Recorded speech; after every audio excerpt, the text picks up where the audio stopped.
Hello everyone. Today's subject is modals. If you are ready, let's get started.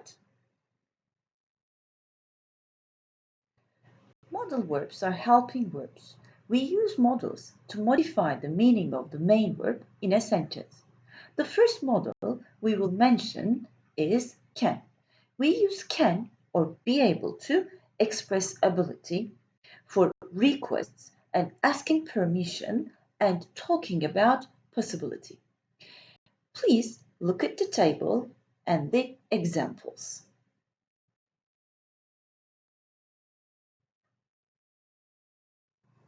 Can or be able to for present ability, could or couldn't for past ability.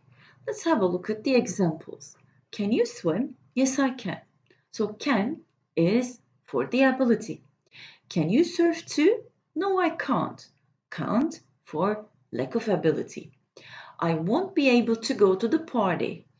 Be able to is ability, but not be able to is lack of ability. Although Beethoven couldn't hear well when he was older, he could still compose music. Now, couldn't is used in the sentence. So the meaning is still lack of ability, but now it is in the past. Can you come to the cinema with me? So can is used for the requests. Can I open the window? If you want to take permission, can is used. We can go to the shops after school. If there is a meaning of possibility, can is an option to be used. Have to or has to are used for obligation from an external source and it is more official and stronger than must. Have to is also used to ask obligation. On the other hand, doesn't or don't have to express an absence of obligation, which means it is not necessary. Please have a look at the examples. You have to stop at the red lights. So it is a law, and that's why it's coming from outside, and have to is the right option to be used. You have to do your homework. Who tells this? Your teacher. So this is an external obligation. Do we have to drive on the left in the UK? So if you want to ask for obligation, have to is used. You don't have to write out the answer. You can use a computer. So if you are using don't have to or doesn't have to, the meaning is not necessary, so there is no obligation. He doesn't have to get up early on Saturday. Why? Because there is no school. It is not necessary for him to go to school. Another model that expresses obligation is must. Must is an obligation we put on ourselves, which means personal. I must buy my mom a birthday cake. So when you look at that sentence, you can exactly see that that obligation is internal. This is so personal. Must is also used to give orders.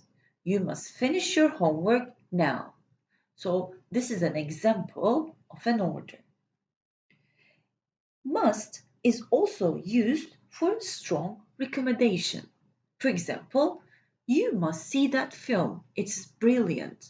So, for the strong recommendations, we may use must in the sentence.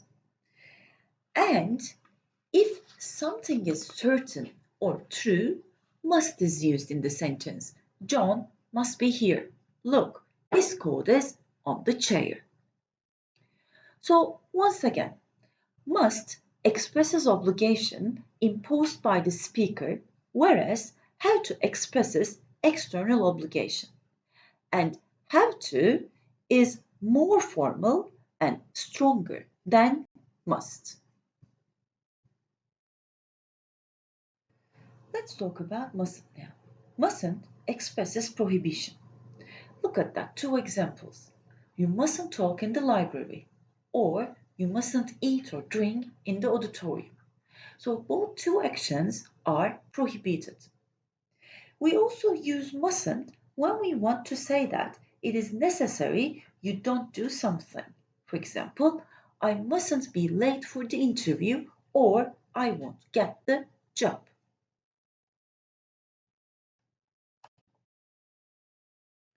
Okay, now it's time to talk about should and ought to. We use them to give advice.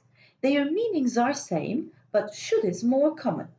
Ought to sounds more formal than should and is used less frequently. Your hair is too long. You should get a haircut. Or you should study more.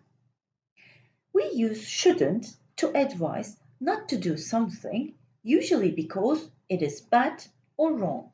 You shouldn't throw your litter onto the street, or you shouldn't work so much. Now we have to focus on probability. Can, could, may, might, will, and would can be used to express probability. Look at the examples. She's late. She might be lost. We're not sure what has happened to her. Jane may be at the lecture. She is not answering the phone. So we're not sure what we are assuming. The game hasn't finished yet.